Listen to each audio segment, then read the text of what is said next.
badalada, nessa vida badalada de seminários, de palestras, né? Então ele deu uma parada e a mãe disse que ele descobriu alguma coisa lá no Kansas.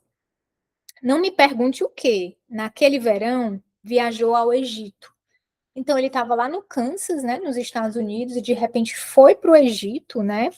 Depois visitou Simonos Petras em Atos e também esteve em, eu não sei falar francês, quem puder me ajudar, né? Barros, não sei.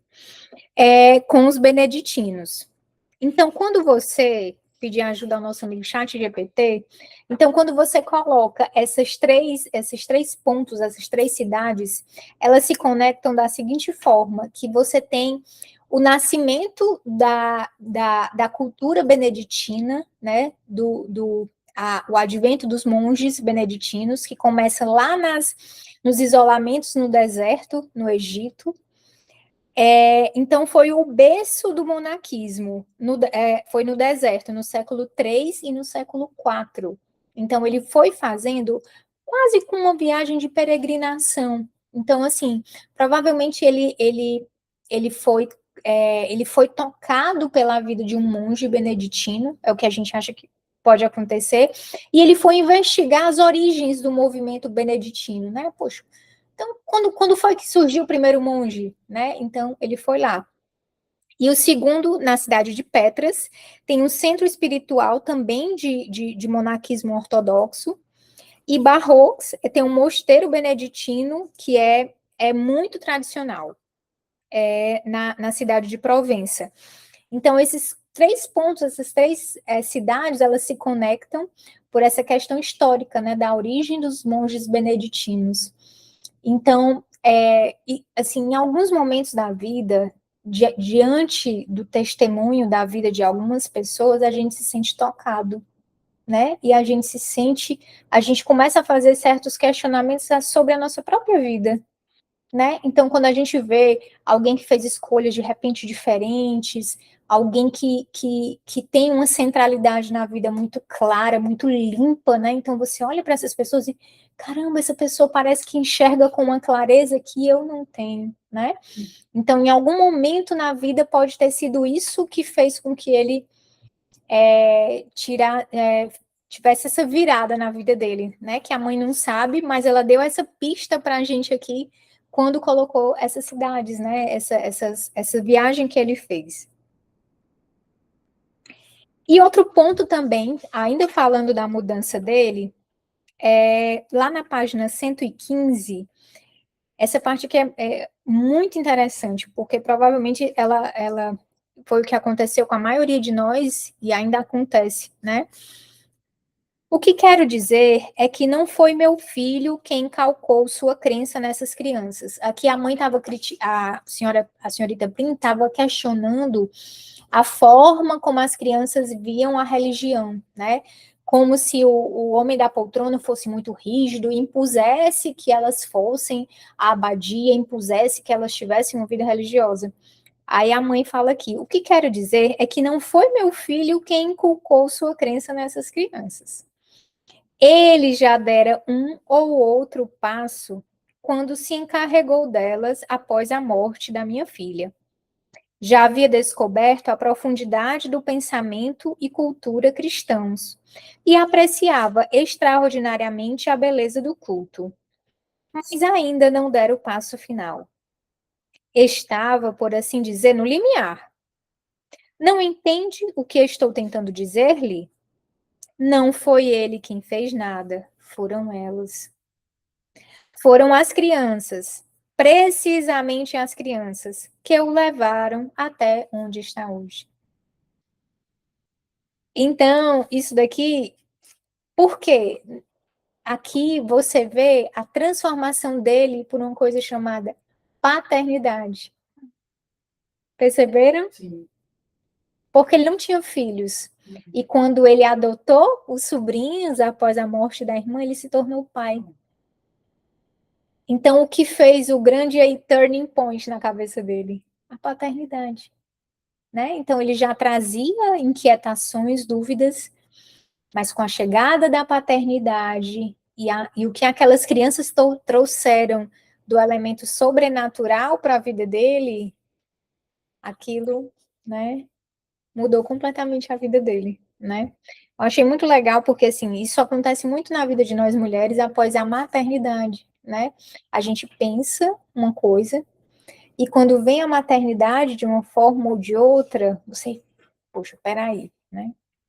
Realmente as coisas são bem diferentes, né? Então, muitas vezes é a virada de chave para muitas outras questões, né, da nossa vida.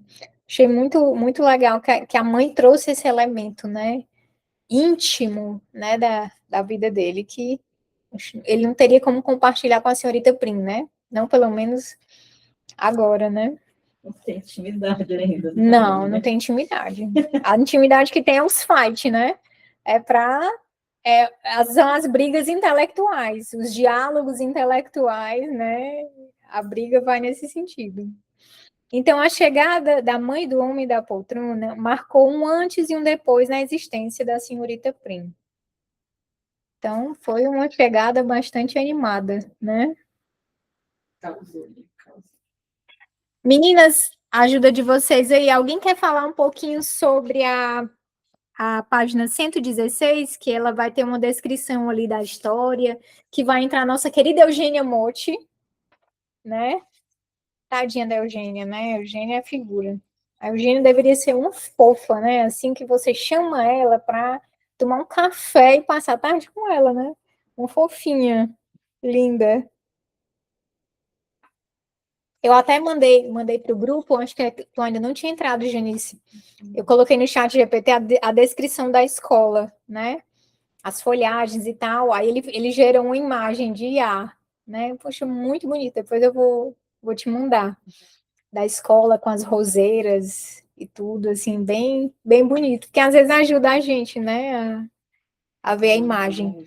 Então, ela descreve, né? Aqui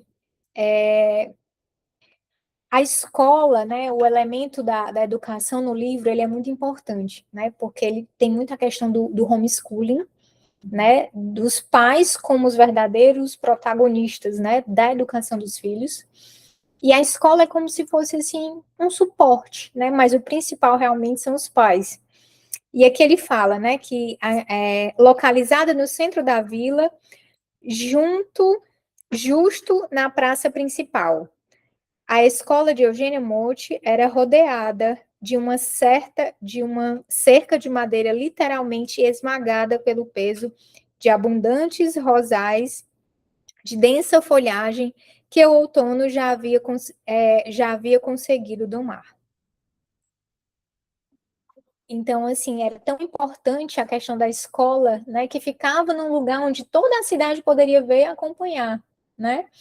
Realmente bem na praça principal. E tinha uma placa, né, na entrada da escola, que era Saperi Audi. Saperi Audi. Eu acho que foi assim que o Google disse que pronunciava, né? Saperi Audi. Audi. Saperi Audi, que é latim. Que significa ouse saber. Ouse saber ou atreva-se a pensar por você mesmo, né? Esse lema ele foi muito usado na época do Iluminismo, né? Mas eu acredito assim, não acredito não, né? Quando você vê ao longo da história, a história do Iluminismo de pregar a grande ruptura, né, com o pensamento da igreja, com a educação com a educação católica. Então, houve, desde da época do Iluminismo, a oposição entre fé e razão. E essa crença, essa mentira, ela se perpetua até hoje, onde as pessoas colocam assim, uma pessoa que sabe muito, que é um cientista, tem pouca fé. E quem tem muita fé não sabe de nada, né? Rejeita a ciência. Isso é, isso é um completo mito, né? Que foi levantado pelos iluministas. Uma coisa que eu sempre me questionei foi por que a pessoa que é padre tem que estudar tantos anos da filosofia, se o negócio é ter fé. Não é só que não é ficar cega, né? O cara tem que estudar anos, às vezes 12 anos. Eu estudei em uma escola salesiana, eram 12 anos para virar um salesiano, para o salesiano. E aí a filosofia, não sei o quê, um monte de coisa mesmo. História, né? Eles sabem muita história, tudo, né? Conhecimento é bem vasto. Exatamente, porque assim, uma das formas de você ninguém ama aquilo que não conhece, né? Então, a fé é o quê? Amar a Deus. Mas, como é que eu conheço a Deus? Através do que ele fez, da sua realidade, ou seja, da realidade. Então, se eu conheço a ciência, se eu conheço como as coisas funcionam, se eu conheço o mundo à minha volta, a natureza, a geografia, o espaço, tudo é uma forma de conhecer o Criador, né? Então, assim, a igreja, muito pelo contrário, você tem grandes cientistas, a igreja, por exemplo, a igreja católica foi a fundadora das universidades, né? Então, você tem o pai da genética, Mendel, ele foi um padre. O físico que elaborou a teoria do Big Bang foi um padre. Então, a igreja nunca se opôs, muito pelo contrário, né? Até João Paulo II dizia que a fé e a razão são como asas que elevam o homem. Então, uma asa é a fé, outra é a razão. Então, elas andam juntas, né?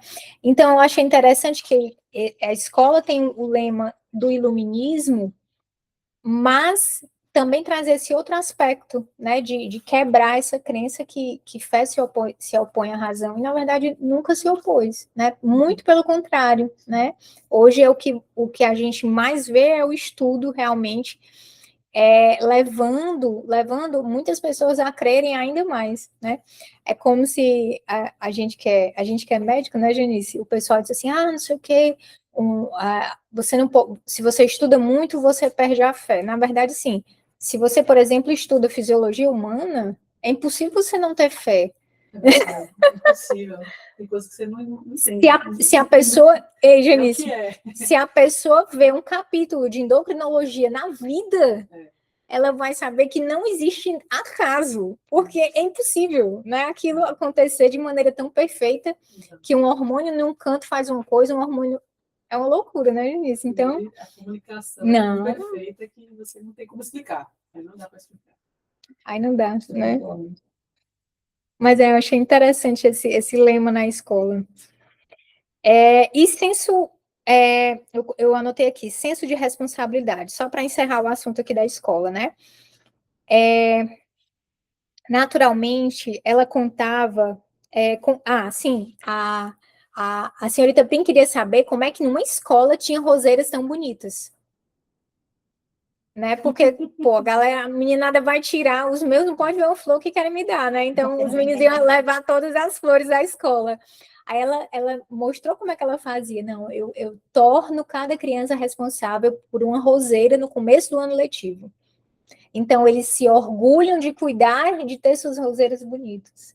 Então, o senso de responsabilidade desde muito cedo, né? Cuidando. Achei muito, muito legal essa técnica dela aí, né? Gente, estou falando demais. Tá bom. Então, vamos lá. Vai lá, dona Tássia. Menina, tem muita coisa ainda aqui. Vamos lá, 24 minutos. Querem dar um pulinho para a senhorita Motti? Então, vamos falar dela, né? Lá na página 120, ela... Só antes da gente mudar para a vida da senhorita Motti, mas ela fala, né, que para escolher a professora tinha que ser uma professora que não precisava ser muito gabaritada, né? Não precisava ter uma grande formação, não precisava ser uma professora com muitas ambições intelectuais. Aí ela, mas por quê? Como é que vocês dessa cidade valorizam tanto uma escola e querem uma professora que não seja tão graduada? Aí ele, olha, o grosso da educação dos nossos filhos será dado em casa. Os pais vão dar. Então, nós queremos que a professora, digamos assim, não atrapalhe, que ela vá dar o básico para eles, né? Sem grandes teorias de querer virar a cabeça dos nossos filhos, porque a base da educação é nossa responsabilidade, né? Então, eles faziam essa peregrinação, né? Os meninos tinham, sei lá, segunda e quarta aula com, achei super legal, aula de biologia com o médico da cidade, né? Aí, aula de literatura com o senhor da poltrona, literatura e latim, que ele era um especialista em línguas, né? E literatura. Então, cada pai ia contribuindo para a educação das crianças na comunidade, né? Isso era muito legal. Os pais, porque realmente não precisam de ninguém para ensinar nada às crianças, porque são eles os que pessoalmente educam seus filhos. São os únicos que os ensinam a recitar poemas de Ariosto antes de aprenderem a ler. São os que eles explicam a geometria de Euclides com os elementos como livro-texto. Com os elementos como livro-texto. São eles que brincam de fazê-los escutar um fragmento de um moteto de Pelestrina para adivinharem o que é. São eles os que atravessam metade da Europa periodicamente para sentar seus pequenos diante de Noli Me Tangere, de Frangélico, para mostrar-lhes o altar-mor de São João de Latrão e para pô-los diante do capitel do templo de Afrodite. Então, assim, uma coisa, trazendo assim para a nossa realidade, né?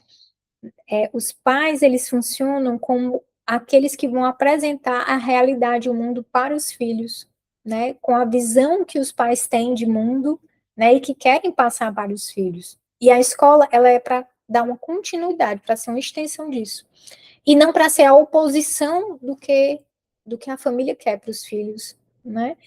Então, achei interessante que a cidade faz isso, ela toma de conta, né? Ela tira, ela volta para dar aos pais a primazia da educação dos filhos. Isso a gente pode fazer também. Ai, Mara, você quer que a gente faça igual Santo Irineu? Pô, seria massa, né? Seria super massa. Mas a gente pode também se apoderar da educação dos nossos filhos, né? Hoje é tão fácil da gente, por exemplo, transmitir alguns conhecimentos, a gente vê, de repente, uma obra de arte na internet, poxa, como é que eu poderia explicar essa obra de arte aqui para o meu filho, para o meu sobrinho? Como é que eu poderia enriquecer, né, a vida dele a partir disso, dessa arte, né? E transmitir com isso valores, transmitir com isso conhecimentos, né? Então, assim, a gente pode fazer com várias e várias coisas, né? Por exemplo, ao repassar a nossa língua mãe, né, o português, né? A gente vê um pouquinho da boa literatura do Brasil. O Brasil tem grandes escritores, a própria língua portuguesa, né? Você tem Camões, você tem outros poetas portugueses, né? Que a gente pode apresentar, né? Então, ter esse olhar de realmente amar a realidade e tentar passar isso para eles, né? Porque até o que eu comentei na última aula, né? No último encontro, uma das principais crises da modernidade é a falta de encantamento pelo mundo. Sim. Perdeu-se o brilho, perdeu-se a admiração, porque está tudo tão fácil, né? Tá tudo tão no clique, é um excesso de dopamina tão grande no cérebro que você fica anestesiado diante da realidade, as coisas perdem o brilho, né? As coisas não têm mais graça, não tem mais sentido. Eu leio o livro, só botar no chat GPT, que me fala. Essa é a questão, né? Aquela tensão de procurar a palavra no dicionário, né? Que você passa 30 vezes por a palavra e não enxerga, né? Nossa, esse livro, praticamente, cada página tinha que caçar o que era, o que estava falando ali. Aqui, né, Lídia? Exatamente. Ele é cheio de referências, né? Cheio de referências. Tem que caçar, senão você fica perdido. Exatamente. É aquela história. E é um problema da nossa formação, né, Lídia? Porque a gente não lê os clássicos, né? O objetivo era só fazer a prova do vestibular, não era a formação humana, né? O que é que eu conheço da humanidade em termos de literatura, né? A As grandes personagens da literatura mundial, elas nos falam da alma humana, né? Então a gente consegue viver outras vidas através dessa literatura, da boa literatura, e ela vai formando a nossa imaginação e com isso nos ajuda a agir diante da vida. Porque você usa a imaginação para tomar suas decisões, a carga de conhecimento que você tem, o que entra na sua cabeça, né? Quando você conta uma fábula para uma criança, olha, o menino pastor. O menino pastor estava cuidando das ovelhas e o pai dele disse que se ele visse um lobo, ele gritasse que ia salvar. Só que o menino pastor resolveu brincar. E ele não viu um lobo e gritou: um lobo, um lobo. Toda a comunidade correu para salvar ele e viram que não era. Na segunda vez, o menino pastor fez a mesma coisa. Um lobo, um lobo. A comunidade correu e não era um lobo. Na terceira vez, o menino pastor gritou um lobo, e era um lobo. Só que a comunidade não foi, e nem o pai, porque ele já tinha mentido outras vezes. Então, exatamente essa fábula que eu conto para os meus filhos. Então, o que foi que aconteceu? O lobo comeu as ovelhas e o menino pastor. E o pai ficou muito triste porque perdeu o filho. Nossa, Ilmar, é muito chocante essa história. Mas a vida é chocante. Não dá pra... Então, eu quero que eles aprendam com o menino pastor. Claro. Para que a gente não seja o pai a chorar e nem eles o menino a ser comido pelo lobo. Melhor na fábula que na realidade, né? Entendeu, minha amiga? Então, isso vai construindo o imaginário. Então, eles aprendem o quê? Sobre mentira. Se eu minto, vai ter consequências. Um dia eu vou me dar mal. Eu posso me dar bem na primeira, na segunda, mas eu vou me dar mal. Então, a mentira não compensa. Então, diante de uma situação, qual é o julgamento que ele vai usar? O que é que ele vai lembrar? De repente, ele lembra do menino pastor. Da consequência. Da consequência, entendeu? Então, a literatura faz isso pelas crianças, pelos adolescentes e por nós. Né? Por exemplo, se você lê Ana Karenina, eu vi o filme, não li o livro, né? Comecei a ler, mas não terminei. Mas o filme, você vive o drama de uma mulher que tem uma vida feliz, mas que não está contente e resolve trair o marido. E aquilo tem consequências devastadoras na vida dela, né? Então, assim, quando você vê o filme, você até que consegue fazer isso, mas ler é diferente, né? Porque você vai, a cada página, você vai lendo o que ela sente, o perfil psicológico dela, a agonia, você conhece com profundidade os personagens e aquilo vai te envolvendo e transformando a sua forma de ver o mundo. Então, você vai ser capaz de viver uma tragédia sem ter passado por ela. Entendeu? Então, se algum dia você se vê diante dessa situação, poxa, eu sei onde é que vai dar isso daqui. Eu sei exatamente onde vai dar. Muita gente vai se dar mal. E eu também. Né? Então, a literatura faz isso por nós, a boa literatura. Né? Gente, tá bom, viajei demais. Vamos lá, adiante. Tem um bilhete.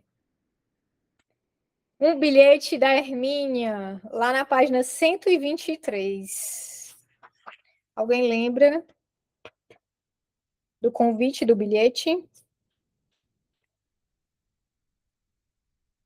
A Hermínia, depois daquela confusão das feministas, né? A senhorita Prim ficou chateada e tal, mas a Hermínia mandou um bilhetinho para ela, convidando para ela tomar um chá, né? Um chocolatinho e tal, para ajudar a fazer os preparativos da decoração de Natal da cidade. Gente, olha que fofo. A cidade toda se reúne para pensar na decoração de Natal da cidade, né? Então, eles pensam desde as guirlandinhas até a decoração do postezinho da vela, né? E eu achei muito legal porque a Natália Saint-Martin, ela faz esse paradoxo temporal. Você não sabe que tempo está acontecendo o livro, né? Porque tem um carro que tem aquecedor, mas ela quer enfeitar as árvores de Natal com velas. né? Que aí já remete a uma coisa assim vitoriana, né? E o grande drama era saber como é que as velas iam ficar acesas, né? Na tempestade, no vento e tal. Então, assim, essa autora, ela faz isso o tempo todo, né? Ela deixa você meio perdido. Poxa, que tempo é esse, né? De repente eu tô numa era vitoriana, sem pisca-pisca, e de repente vem um carro com aquecedor e... Então você fica nessa. É muito legal, porque ela quer te tirar do tempo, né? Quer te tirar do... É muito interessante. E o que é que acontece lá no chá, em relação à senhorita Prim? Aí eu vou pular lá para a página 129. Eu vou botar uma xícara de café. Turma aí, ó, turma, vamos participar. Me Eu ia digam, fazer um comentário, rapidinho. Quando você falou que era temporal, eu tava me lembrando que falei. enquanto eu lia. Tá, dá pra escutar? Tá ótimo. Dá. Enquanto eu lia o livro, a sensação que eu tinha era que a senhorita Prim, ela não era daquele tempo, ela era do nosso tempo, né? Porque os questionamentos que ela traz é muito dessa sociedade moderna, né? Não nem parece. A ideia que eu tenho é que o livro foi, é de uma história bem antiga, sei lá, 1900 início de 1900. Mas ela trazia uns questionamentos que parece essas pessoas de hoje em dia. Você fica meio confuso. É a temporalidade mesmo do livro, nessa brincadeira que eu disse que a autora faz. É sensacional, sensacional.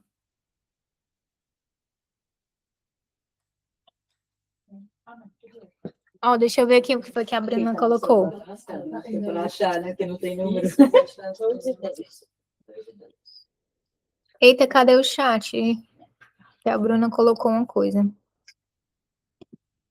Pronto. A Bruna colocou. A conversa com o veterinário me fez sentir vergonha alheia pela senhorita Prim.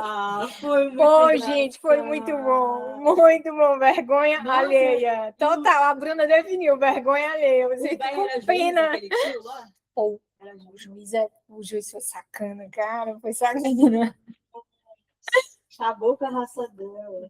Então, assim, a senhorita Prim tinha ficado super chateada. Eu acho interessante o que levou ela também a ter esse... Tipo assim, se abrir ali para... Ela foi muito afoita ali pro veterinário, né? Ela queria só ter um gostinho de que alguém me quer. Exatamente. Meio enciumada ali. Exatamente, ela estava com orgulho ferido, né? Ela ficou muito revoltada, porque durante a ida para lá, né, pro salão lá para ver a decoração de Natal, ela ganhou uma carona, viu, Janice? Do homem da poltrona. E eles começaram a, do nada, falar da Hermínia. E ela tinha chamado a Hermínia, ela deveria ser muito bonita quando era mais nova. Aí o homem da poltrona, o quê? Ela não deve ser muito mais velha que você, não. E ela continua sendo muito bonita, eu acho ela uma mulher muito bonita e atraente. Ah, minha filha, mas ela se doeu, viu?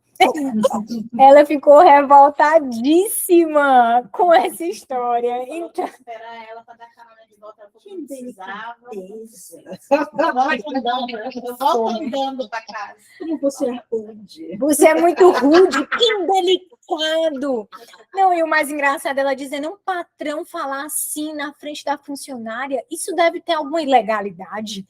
Não pode um homem, o patrão, elogiar outra mulher na frente da funcionária? Isso só pode ser um crime? Alguma coisa? Pode?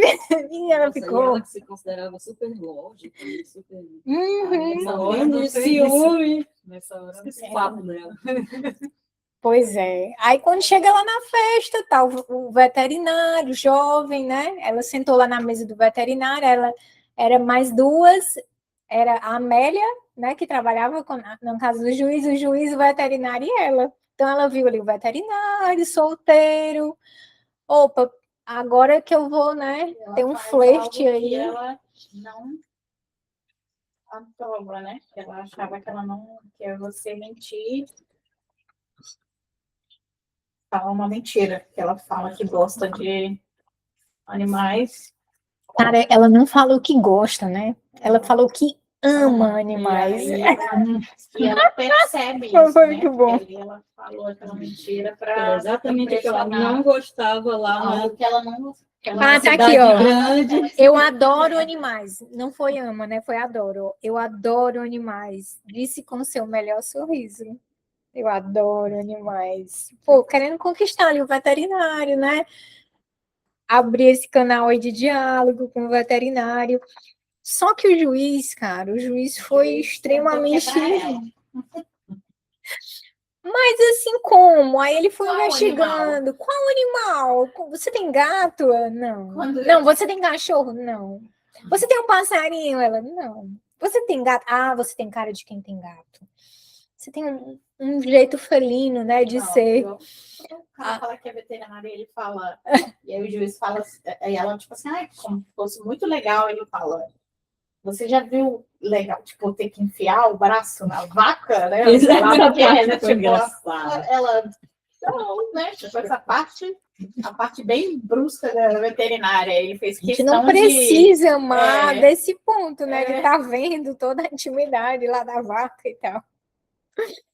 Mas foi muito legal a participação do juiz, né? Porque ele disse: olha, é uma característica daqui a gente ser franco. A gente não costuma mentir, né? Então ele colocou isso e aí o juiz ficou pressionando, né? E ela é realmente.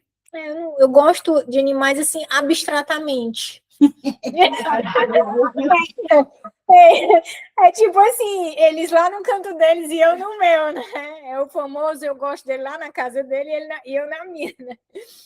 Então, eu disse assim, olha, então isso não é amor, né? Então, assim, com isso ele revelou, né, ali na mesa que ela não gostava dele mais, que ela disse só aquilo, né, para a famosa mentira social, né, para poder chegar perto e o veterinário foi super. Assim, né? Ele disse, olha, mas ela disse, não, mas eu só quis ser gentil. Aí ele, mas você não precisa mentir para ser gentil, né? Você é capaz, assim, nós não apreciamos isso, né? Então ela ficou se sentindo super mal. havia dito uma mentira sem ter consciência disso. Ela que se vangloriava de ser incapaz de mentir, mentiu sem vacilar. Não se havia ruborizado, não se havia alterado, não se havia sentido taquicardia. Tentara impressionar aquele jovem com sua estúpida, ridícula mentira, e o tinha feito sem sequer ele tivesse tremido o pulso. É o famoso mentiu na cara dura, né? Mentiu na cara dura. E é interessante que mais na frente ela fala que ela censurava a galera lá da cidade, do trabalho dela, que fazia isso, aí ela se vê fazendo a mesma Aí ela, Se vê fazendo a mesma ela coisa. chegou bolada e foi embora bolada. Foi pior E aí ainda, começou a né? nevar, ela É. estava despreparada, a quem estava Aí, esperando ela. pois é, aí ó, o que é que ela fala antes de ir, né? E eu acho interessante a senhorita Prim, porque assim, ela tem essa coisa da autocrítica, né? Ela tem essa coisa de, poxa, os meus valores eu não abro mão. Então ela ficava muito feliz de ser uma pessoa sincera, né? De ser uma pessoa verdadeira, de não mentir. Só que ela começa a se analisar, aí ela coloca assim, né? Chamara com orgulho ao longo de sua vida, de sua ao longo de sua delicadeza, fosse apenas uma eficiente e discreta licença para mentir?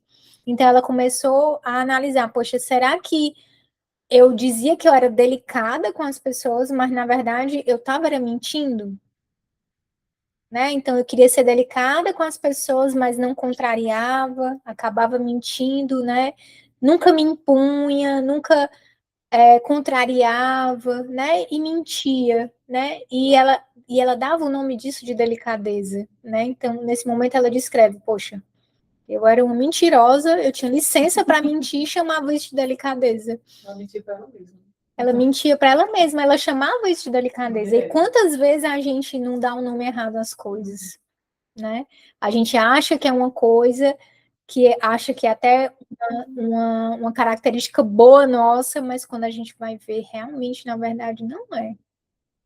Né? É uma licença que a gente tem para não enxergar a verdade, né? Que a gente se dá. Mas foi muito boa mesmo. Aí, como é que ela volta para casa? casa de carro com Atolando o pé na neve. quase para tomar o pé na neve, aí vem a salvação, que é o chefe dela, o homem da poltrona. E aí ela sente, né, um alívio e uma gratidão. Né?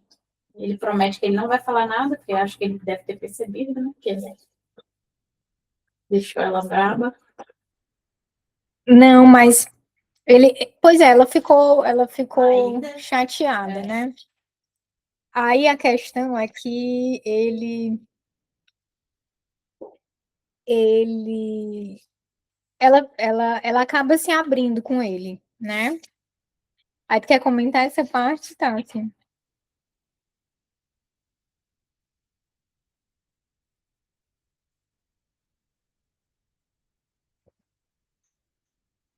Acaba que ela se abre com ele, né? E ele sem querer, querendo, né? É o velho sem querer, querendo, né? Aí vai chamar ela de tola, né? Porque ela se criticando, né? Olha, eu pensei que eu não mentia, né? Que eu era uma pessoa assim, e de repente eu menti e tal. E ele diz: Olha, você está sendo tola. E ela fica revoltada, né? Poxa, eu me abro com você e você tem a. Você diz que vai ser gentil, ainda me chama de tola. Aí ele disse assim: Não, olha. Aí essa reflexão que ele faz é muito boa. Lá na página 138, ele fala: a senhorita Prim lhe assegurou que estava disposta. Ele ofereceu-lhe outro gole de conhaque e se acomodou no banco antes de falar. Depois dela ter dado um piti, né? Revoltada, porque ele chamou ela de tola e tal e tal. Aí ele vai explicar para ela por que chamou ela de tola, né? Então ele fala: em primeiro lugar, não há vitória definitiva sobre os nossos próprios defeitos. Prudência. Não é uma área em que funcione a própria força de vontade. Temos uma natureza defeituosa, uma espécie de velha locomotiva ferida, e em consequência disso, por mais que nos esforcemos, tendemos sempre a falhar. Angustiar-se por isso é absurdo, e ficar irritada com o fato é soberba. O que devemos fazer sempre que falhamos, embora eu saiba que esta resposta não seja de seu agrado, é pedir ajuda a quem fez a máquina. E, em todo caso, deixar que a melhore gradualmente, injetando com frequência uma boa dose de óleo. Aí aqui eles têm mais um embate filosófico, né, sobre a questão do olhar religioso e sobrenatural que o homem tem da poltrona, que o homem da poltrona tem, e que a senhorita Prim rejeita, né? Ela é como se ela estivesse naquela parte do racionalismo, né? Do iluminismo. Não, é razão, razão. Aí ela fala: essa é uma explicação religiosa e não sou religiosa. Não use esse argumento comigo, por favor, não serve. Disse ela com o nariz avermelhado do frio e do choro. Ele pôs a nuca no apoio de cabeça do assento e riu. Essa resposta não é digna de uma mente clara, Prudência, e é um dos frutos da educação antitomista de que é tão orgulhosa.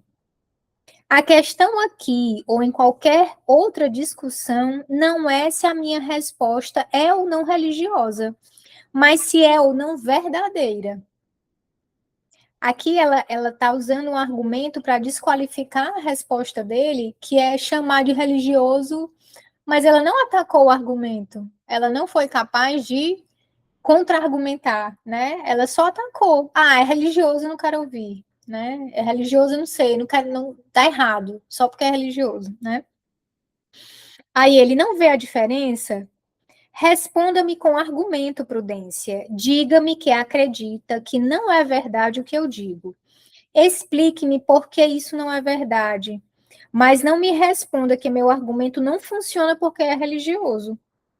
A única razão pela qual meu argumento pode não servir aqui ou no fim do mundo é simplesmente porque seja falso. Tudo bem, então digo que não serve porque é falso. Aí ele, verdade? Isso quer dizer que a senhorita acha que o ser humano é capaz de atingir a perfeição e manter-se nesse nível de excelência moral por suas próprias forças? Não acha, então, que errar é humano? Acha que o homem não falha? É claro que eu acredito nisso. Sei perfeitamente que errar é humano e que ninguém é perfeito. Isto é, no fundo, acredita que boa parte do que eu disse é verdade. O que acontece é que só reconhece a verdade quando ela está vestida de roupa secular. Então, assim, é mais um embate filosófico, né, que eles têm e que ele ganha, né, porque ela não consegue destruir o argumento dele. Na verdade, ela acaba concordando com uma parte do argumento dele e dá razão a ele, né, uma parte, né, de que da poltrona, através da escuridão, se perguntou amargamente por que, mesmo em momentos sombrios como aquele, suas conversas com ele foram muito mais interessantes do que as que fizeram com o resto do mundo. Porque o único homem com o qual falar era uma atividade tão estimulante tinha de ser também o mais teimoso e o mais odiado de sua espécie. Amor e ódio. É sempre assim. os diálogos, Você tem com a Olha, pessoa, o- mas- os diálogos dentre eles, os diálogos entre eles são sempre assim, acalorados, digamos assim, né? Poxa, muito bom. Não sei o final do livro, mas eu queria que eles casassem. Vamos ver. Pô, não vou adiantar, não vou adiantar. Gente, agora sim, Então, eu vou dar spoiler. não vamos dar spoiler, não vamos dar spoiler. Agora, acho que a gente falou lá a conversa da mãe dele, a visita da mãe dele à escola, né? Sim, teve a visita. Não, a gente acabou também. A gente pulou. A gente pulou também Onde a. ela vai perguntar, lá na visita, ela pergunta para a professora se o professor está feliz. E a professora dá uma engasgada para responder, porque não estaria, né? E ela detalha as razões por ela não estar feliz. Porque você dá aula há muito tempo para as crianças, deve ser cansativo, porque eu esqueci a outra e a terceira, porque aí ela não fala baixinho, né? Porque a gente vai entrar agora, porque o seu marido não retornou, né? Ou seja, por que tu, né? Vale, gente, tem muita coisa ainda. Tem muita coisa dessa parte. É. Então vamos fazer o seguinte. Será que a senhora Prim vai gostar quando falarem dela do mesmo jeito que ela falou da professora depois? Ela fica meio incomodada quando a mãe dele, né, faz esse comentário lá. Porque ela não gosta, ela acha meio. Ela incomoda um pouco, mas aí a professora, que eu esqueci a senhorita, Monte. fala, né, que não se importa, que agradece ela a gentileza, mas não se importava de falar, porque era uma história antiga. E aí ela fala a história. Quer ir para a vida dela, então vamos entrar na Porque a gente fofoca. agora entra na vida dela agora aqui. Já é a senhorita Monte, né? É. Então Só pronto, que a gente já vamos pulou para só ela. o pedaço onde ela. O começo. O começo, que é Pronto. onde é a visita, quando a mãe dela vai visitar na Pronto. escola. Na escola. Então, assim, entra essa personagem, né, a senhorita Monte, que é a professora, que a gente também já falou um pouquinho da escola, e que ela tem essa história de vida complicada, né, que antes era senhora, mas aí o marido fugiu, né, o marido desapareceu, escafedeu-se, e ela nem voltava a ser senhorita, sendo viúva, e também não sabia do paradeiro do marido, né? Então, para evitar ter que sempre explicar por que ela era senhora sem o marido, então ela voltou a ser senhorita Monte, né? E estava lá na vidinha dela, até que de repente o dito cujo volta, né? O dito cujo volta. Então tem outros dramas, né, que envolvem nesse momento, porque entra a mãe do senhor, do homem da poltrona, e já chega lá dizendo: você não vai aceitar ele de volta, não, né? Então, o filho dela, o homem da poltrona, disse assim: mãe, calma, quem vai decidir é ela, né? Ela que vai decidir, vai tomar a decisão. Aí ela, mas isso é um absurdo, não sei o quê. É um absurdo porque a senhora não permitiu, não deu outra chance para o seu marido, que aí entra em outra questão pessoal da família dele, né? Então, o que nos leva a inferir, e que ela vai explicar também, e que ela vai explicar mais lá na frente, é porque ela teve uma história de vida semelhante. O marido fugiu, né? Sei lá, foi embora, ou teve traições, enfim, e depois quis voltar e ela não o aceitou de volta, né? Então, então ela vê, ela projeta a história dela, a vida dela na senhorita Monte, né? Então, eu não aceitei, então acho que também ela não deve aceitar, né? E só falar um pouquinho, né? Essa parte é muito profunda mesmo, que ela vai falar. Eu acho que ela não. Ele não vai falar dela, mas ainda da Vivi, quando ela pergunta se ela está feliz, quando ela responde. Porque o estado natural do homem não é a felicidade. Eu acho isso meio. É porque ela não carrega isso, né? Então acho que ela tem essa visão, né? Que ela vem a história dela depois, que é a escolha que ela fez. O estado natural do homem não é a felicidade. Ela projeta o que está dentro dela. Ela projeta o que está dentro dela, né? Tá, deixa eu ver aqui se eu achar a página que ela vai falar da escolha dela, né? Ah, tá. Lá na página 146, eu anotei aqui, ó, a senhorita Prim começa a querer a querer a ideia de procurar um homem para casar, né? Então, ela começa a ver o homem da poltrona consolando a senhorita Mote pela volta do marido, e ela ficou desesperada do que fazer, e ele ficou muito solícito, né? Abraçando ela, ajudando ela, confortando ela, e a senhorita Prince se vê tendo inveja, né, daquela atenção que ele estava dando para a senhorita Mote. Então, ela, poxa, eu queria estar ali no braço dele, ele me dando aquela atenção. Então ela, poxa, será que realmente não é hora de eu procurar um marido para mim? Então ela começa a se entregar e a se abrir a essa ideia, né?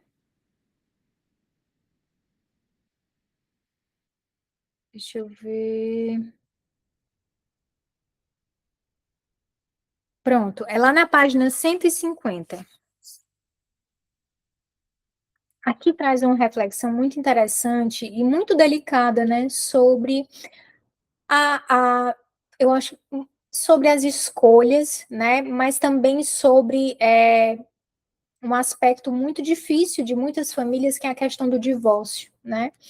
Então, ela, quando o filho dela olha para ela e diz assim, mãe, eu sei que a senhora não permitiu que ele voltasse. Será que a senhora não quer que a senhora Mote não permita que o marido volte porque a senhora não permitiu? Então, ela se sentiu, ela achou que, ela falando com a senhorita Prim, ela disse assim, meu filho nunca me perdoou, né, pela escolha que eu fiz. Porque aí ela coloca aqui uma dicotomia, né, que ela tinha uma escolha a fazer. Então, ela bota o caminho da esquerda e o caminho da direita, né? O caminho da esquerda seria ela optar pela felicidade dela, né, ou seja, rejeitar o marido, ou o caminho da direita, que seria aceitar o marido de volta pela felicidade dos filhos, né? E ela faz uma reflexão sobre isso, que cada uma das duas escolhas tem um peso e as consequências, e ela arcaria com o peso e as consequências independente da escolha, né? Então, quando ela... E ela fala aqui,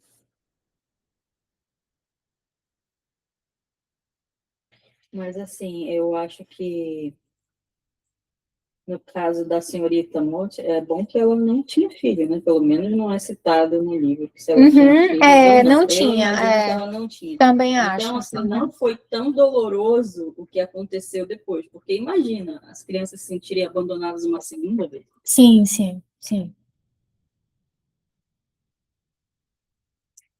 Mas ela fala que lá na página 150. Mas não é tão simples, querida. Porque quando decidimos tomar o segundo caminho, nunca se pode ver a realidade como ela é e não há desculpas. Disse que, se não buscarmos a nossa própria felicidade, eles também sofrerão. Disse que temos o direito de ser felizes e que só existe uma vida. Disse que eles estão melhor assim, que são pequenos, que mais cedo ou mais tarde superarão. Mas a verdade é que escolhemos. E mais verdade ainda é que a escolha sempre tem um preço.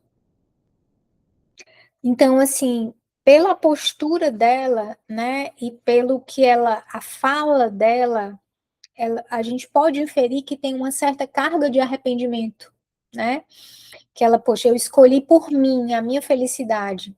Então, diziam que se eu escolhesse pela minha felicidade, eles não sofreriam. Diziam, né, que eles eram pequenos e com o tempo eles superariam. E é como se ela visse que não foi assim, né? Que ao optar pelo divórcio, por não aceitar o marido de volta, aquilo teve consequências, né? E mais lá na frente, quando a senhorita Prim vai falar com o homem da poltrona, ele disse: eu já perdoei minha mãe. Isso Na não é verdade, eu verdade. perdoei minha mãe quando eu era pequeno. Ele perdoou há muitos anos, quando ainda era um garoto. Uhum. É ela que se culpa a si mesma, mas não consegue admitir. É mais fácil projetar a culpa nos olhos dos outros e se defender disso do que encontrá-la dentro de si, onde não há defesa possível. Essa parte é de uma profundidade psicológica muito grande, né? Porque está falando desse mecanismo de defesa da mãe contra a culpa, né? Então ela se culpa pela escolha que ela fez. No fundo, ela acha que não, que, poxa, eu poderia ter dado uma chance, né? Porque, deixa eu vou dar spoiler, né? Agora eu não lembro, é mais na frente que ela fala que ele era um bom pai, né? Que o homem da poltrona fala que era um bom pai, que ele tinha um bom pai. Então talvez ela se culpa. Só que ela não consegue lidar com essa culpa. Lembra da personalidade dela? Que ela era muito autoritária. E quando ele fala, ó, eu coloquei aqui na página 152, ele dá o perfil psicológico da mãe dele. É assim: o problema de minha mãe é que não tem ninguém a cuja autoridade possa submeter-se. Ela perdeu os pais há muitos anos, também perdeu o marido. Não leva em conta a opinião dos parentes, nunca levou, muito menos a dos filhos. Não há nenhuma disciplina espiritual ou humana a que submeta sua vontade. Ela é guiada apenas por seus julgamentos, e são seus julgamentos também o único tribunal encarregado de repreendê-la quando comete um erro. Aí puxa lá, é fortíssimo. E olha aqui o que ele diz mais na frente. Minha mãe não tem essa pessoa ou pessoas que sejam uma bênção para a própria vida e cuja função seja dizer o que de nenhuma maneira se quer ouvir. Ela não tem ninguém que diga para ela que ela está errada, que ela precisa mudar, que ela precisa melhorar, né? Então, não existe nada superior. Ela acha que o auge da superioridade é ela, né? Que não há nada acima, né? Dessa realidade ou dela mesma, né? Ela não tem nenhuma vida transcendente, Mas né? ela tem algo mais poderoso, né? Que é a própria consciência. E, tipo, tá falando, provavelmente ele não me perdoou e tal, quando ele fala, eu perdoei quando era garoto. Até porque se meu pai, tipo, pensando no lugar dele, quisesse estar presente, ele estaria como pai. Pode não estar como marido, mas estaria como pai. Então, assim, ele já garoto percebeu isso, né? Mas ela não, tá ali, matutando, matutando. Tipo, The Road Not Taken. Podia ter esse lado, mas o que poderia ter acontecido desse lado? Eu acho interessante que o livro, mais na frente, mostra o que poderia ter acontecido, como aconteceu com a senhora morta depois. Ou não. Ou não, exatamente. Ou não. Essa é a questão, né? Quando Ela você... nunca vai saber. Eu acho que é por isso que na cabeça A dela dor maior. fica... A dor maior é essa. Poxa, se eu tivesse aceitado ele de volta, meus filhos teriam um pai, teria nossa família de volta. Como teria sido diferente, né? Talvez teve algum problema em relação à filha. Você vê que ela não fala da filha. A filha morreu, mas você não vê nenhuma referência à filha. Alguém viu? Alguém lembra? Essa figura da filha é muito oculta, né? É muito distante. E isso é estranho, né? Porque é uma família pequena. São só 2. E essa filha morreu e você não escuta nada. Será que essa relação não era uma relação difícil por conta de não ter crescido com o pai também? Das crianças também, né? Na verdade, o pai da criança... Pois é, você não vê o pai da criança, não sei em que contexto eles morreram, né? Se foi um acidente, de repente o casal morreu, né? Isso acontecia muito nessas épocas. Enfim, então tem essa questão familiar muito delicada, mas tem esse perfil psicológico da mãe que é também bastante difícil, né? Que a mãe não está debaixo de nenhuma autoridade. Ninguém é capaz de dizer. Então, que ser humano é capaz de crescer se não tem ninguém para te dizer se você está errando, se você está acertando? E, na verdade, o que ele fez com a senhorita morta foi intermediar, né? Porque ele escuta, acho que ela quer, né? Que ela, de alguma forma, estava esperando o marido de volta, mas ele tenta ajudar ela para que haja um plano nessa volta, para que não seja uma volta de qualquer jeito, para que existam algumas regras, alguns comprometimentos que eles tenham que ter nessa volta, né? Que não seja só ir chegando em casa e oi, voltei, né? Para que ela não se entregue sentimentalmente e não assim vá de maneira imprudente, né? Voltar para aquele relacionamento, né? Para ter esse cuidado, né? Plano com ela, né? Foi sensacional o plano, né? Poxa, muito legal o plano. Muito legal. Eu acho legal que no final, que ele virou pipoqueiro ou jornaleiro? Jornaleiro. Aí no final ele, me senti numa prisão, pelo amor de Deus. Que o plano Nossa, é muita desculpinha esfarrapada. O plano deles é que ele tivesse uma banca, né? De jornais. Aquela história, queria ver o grau de comprometimento dele com a nova vida. Então, a nova vida para um homem, ele tem que ter um emprego. Ele tem que ter um emprego, não faz sentido, né? Ele não se comprometer nem com o emprego, então, com o casamento, esse compromisso não ia vir de qualquer forma, né? E é impressionante o quanto. Ô, minha querida, que é isso? Tá ótimo. Senão eu vou perder. Não, tranquilo. Fique muito tranquila, viu? Só me despedir aqui da Janice. Tchau. Obrigada, adorei. Obrigada, viu? Muito bom. Vamos continuar na fofoca, viu? Vamos sim, vamos falando. Beijo. Obrigada. Tchau, minha querida, deixa eu lhe acompanhar. Só lembrar, sou Janice, você pode chamar de Jana, viu? E aí? Já. Eu não sei se o meu carro tá bloqueando. Não, acho que não. Porque Tá de cara. Sim. Você tá muito karaokê também, tá? Tô. Então, você acha que você lembra Rafael e esse? Sim. Pronto. Aí eu tava Eu não te botei certeza.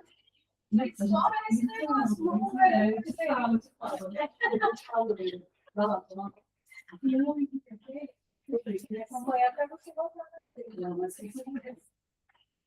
Isso aí, estressa. Eu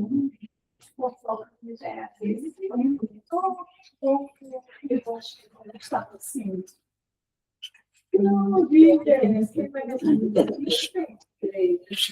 Já não. Eu não sei como é que só.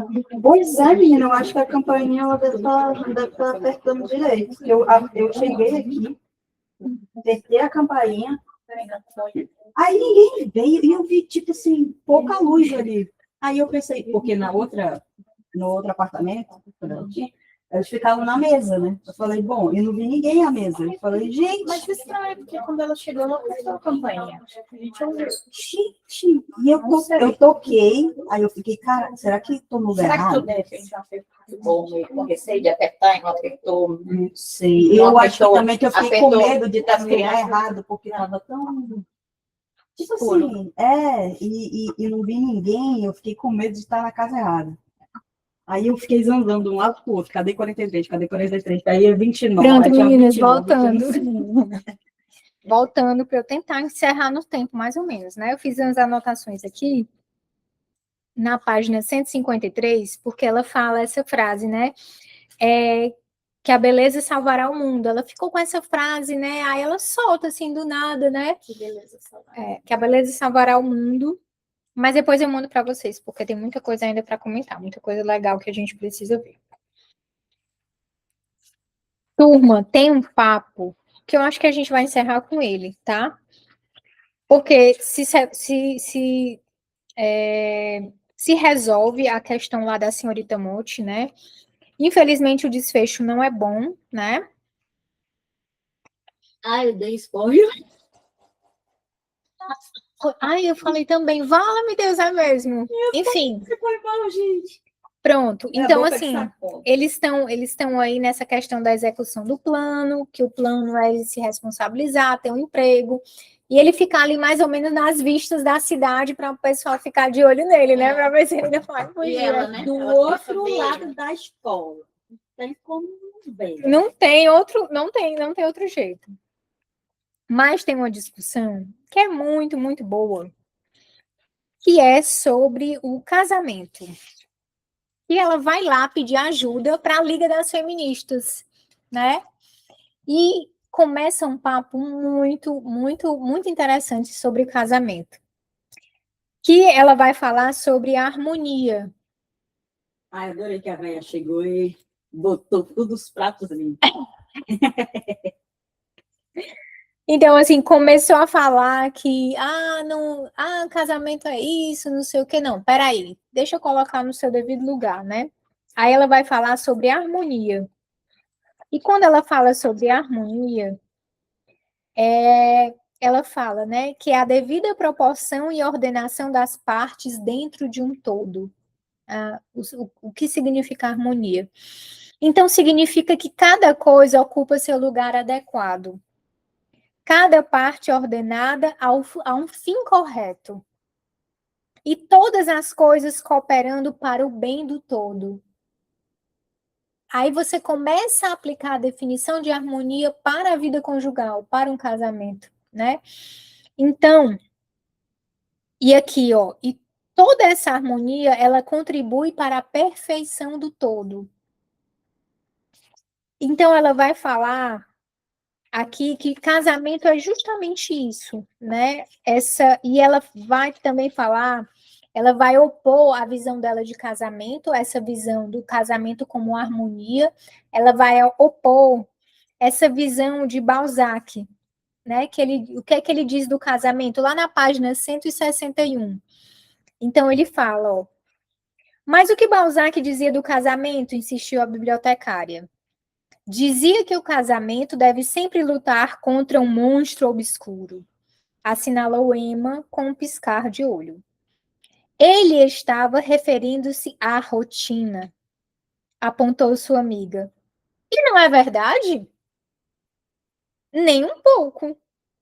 Tanto não é verdade como é o maior engano do mundo, Prudência. A causa de muito sofrimento, acredite. Então, olha que interessante. A visão de Balzac, que ela fala aqui no livro, é que a grande questão do casamento era lutar contra a rotina. Mas se você pensar minimamente nisso, a vida da gente é uma rotina. Dias e noites, estações do ano, horas do dia, tudo é cíclico e se repete como numa rotina. Quem é que vive de coisas inéditas?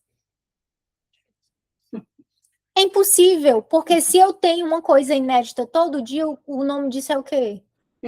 Rotina. A minha rotina é ter algo inédito todo dia. Então, assim, é impossível, né? E a partir do momento que você diz que o casamento tem que lutar contra a rotina, eu tenho que buscar sempre novas emoções dentro da minha relação, que aí você entra nos filmes de Hollywood, que você vê aquele casal com aquele fogo, com aquela paixão, com aquilo tudo, mas você nunca vê o dois, a continuação do filme, né? Você vê só o primeiro. Aquilo não se sustenta, porque a realidade é uma realidade de rotina, é viver as pequenas coisas juntos. Só que a gente cresce desde cedo com essa cabeça, com essa das princesas, os contos de fadas, onde o amor é envolto nessa atmosfera de grandes acontecimentos e grandes emoções. Eu tenho que estar com frio na barriga o tempo todo. O meu marido chega em casa, eu já tenho que estar me tremendo de amor por ele, porque senão eu não estou amando, porque senão o casamento não tá legal, o casamento caiu na rotina. Nossa, você vê gente namorando ainda, com esse papo de cair na rotina. Nossa. Essa é a questão, porque acha que a rotina é uma coisa ruim. Aí você diz assim, poxa, que bom que o teu namoro tem uma rotina que caiu na rotina. Aí a pergunta é, você gosta dessa rotina?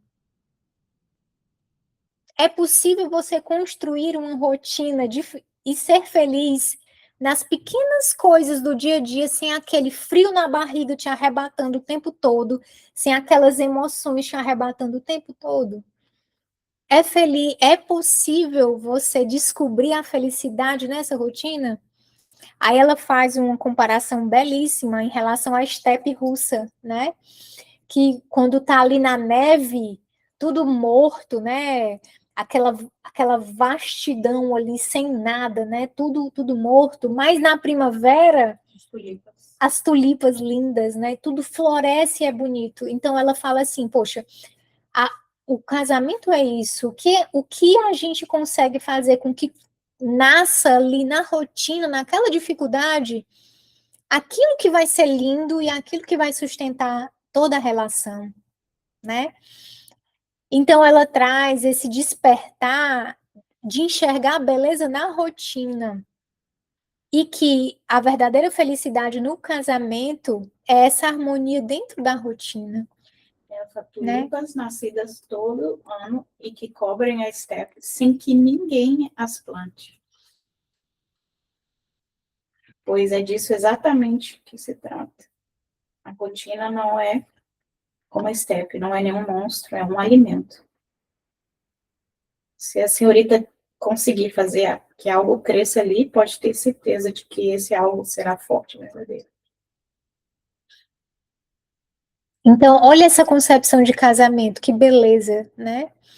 E que tantas pessoas se deixam se levar por esse arrebatamento desse amor que tem que ser sempre uma novidade e que na verdade não existe. Que na verdade ele não se sustenta, né? As pessoas que falam que, nossa, como se depois de casar essa vida ficasse pior, um negócio Não é? assustador, assim. Minha vida é muito melhor. Mais fácil, melhor. Mas muitas pessoas você fala e as pessoas falam como se fosse um lamento, né? Tipo, Minha vida acabou. acabou minha vida, casei, agora não. Que isso? Eu ia ter filho também. Muita gente fala de lá, depois que eu tive depois de filho. filho, nunca mais tem. Dão assim, sentenças de morte, sabe?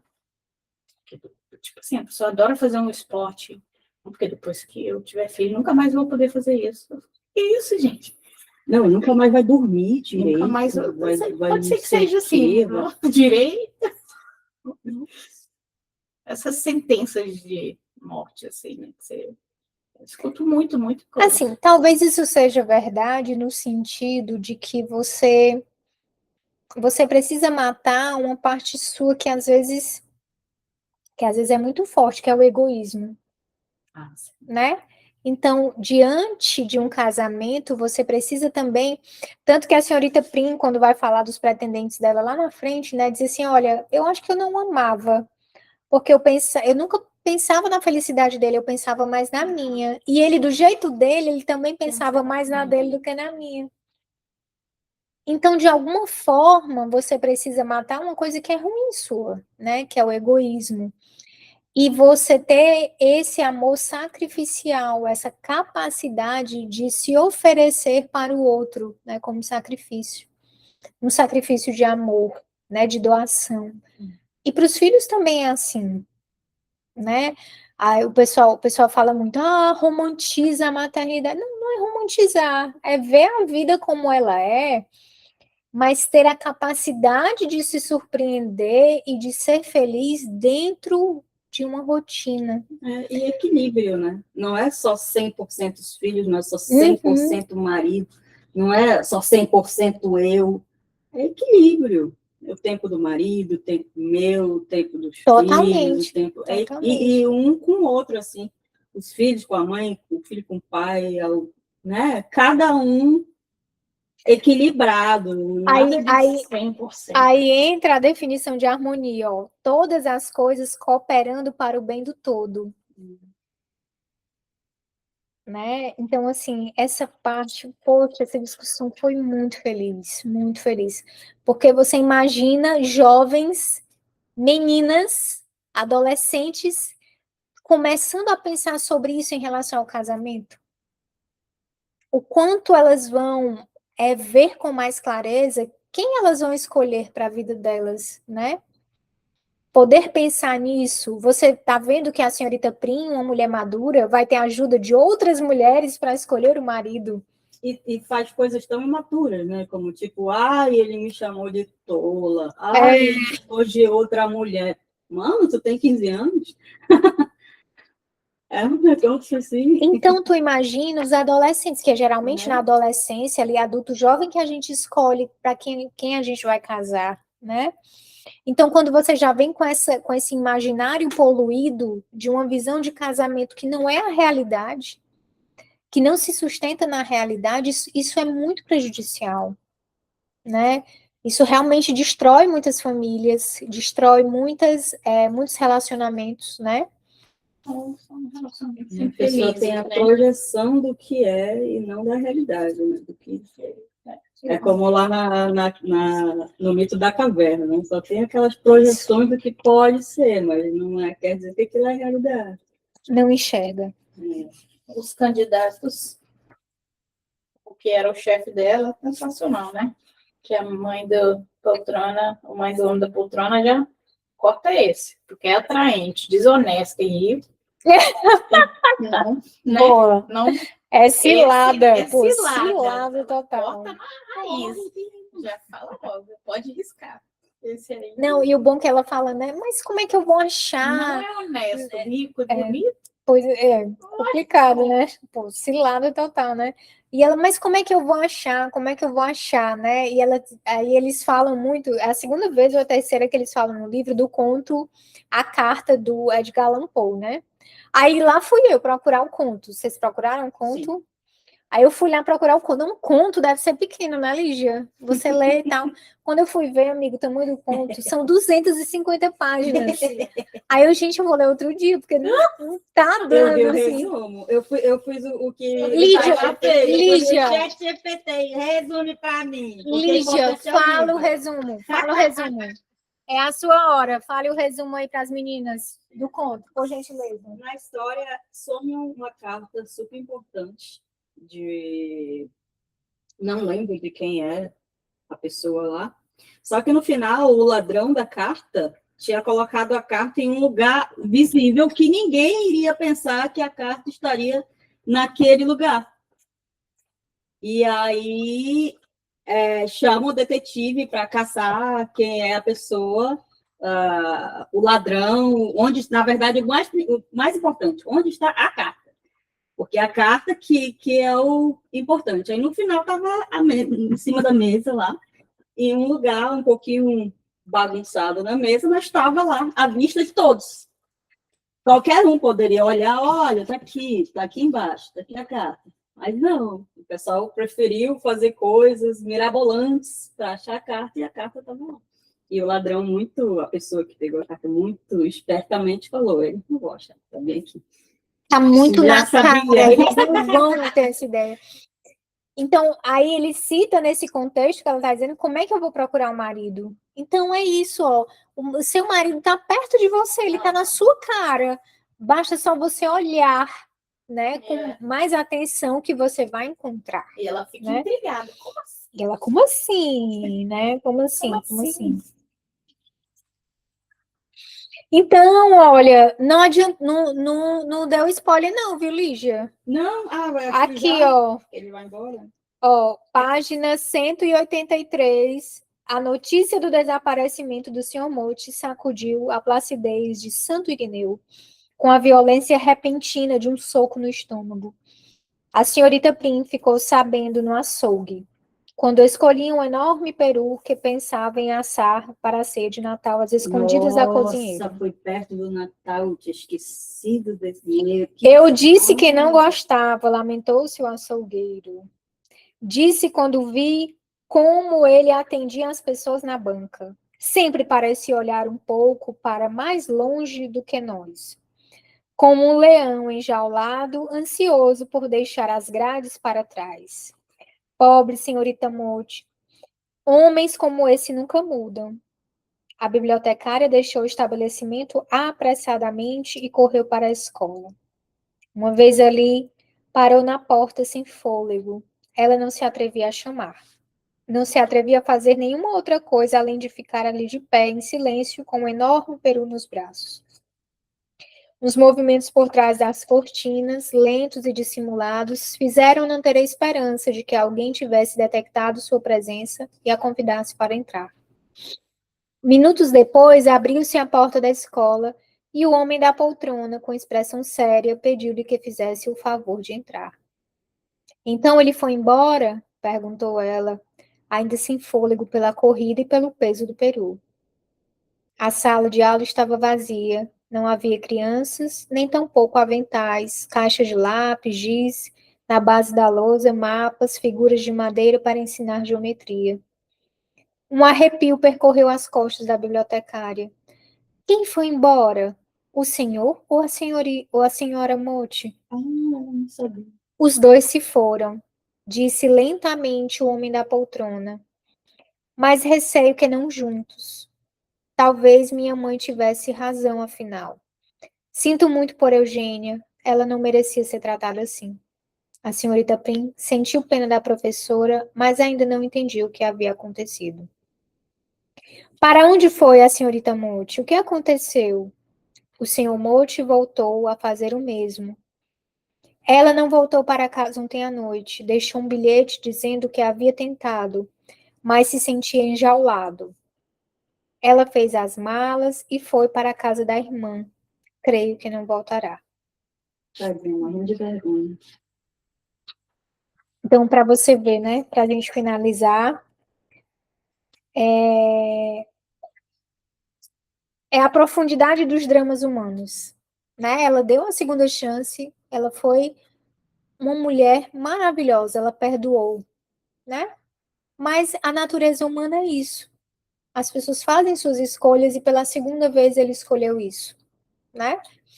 E o ruim é que, tipo assim, ela tem os dois lados, né? Tem um lado que ela pode ter ido para casa da irmã para procurar um conforto e tal, tá perto da família, tá perto de quem ama, mas também tem um outro lado que ela pode ter ido por, tipo, vergonha, talvez, o que o pessoal vai falar, que tipo de mulher chata, ruim, enjoativa sou eu, que meu marido não quer ficar perto de mim, né? Então tem muito esses dois lados, né? Que ela pode ter pensado, tipo assim, abandonado praticamente o emprego por causa do cara, né? Chato isso. Mas é isso. Muito bom. Excelente, meninas. Algum comentário, alguma coisa? Larissa, Bruna. Meninas, eu gravei uma boa parte, tá? Depois eu tento disponibilizar. Boa noite. extrapolei aí 14 minutinhos do nosso horário, né? E agora eu vou tomar um chazinho aqui com as meninas. Curtam aí uns chazinhos aí para vocês, viu? Um abraço, muito obrigada pela companhia. Beijão, tchau, tchau.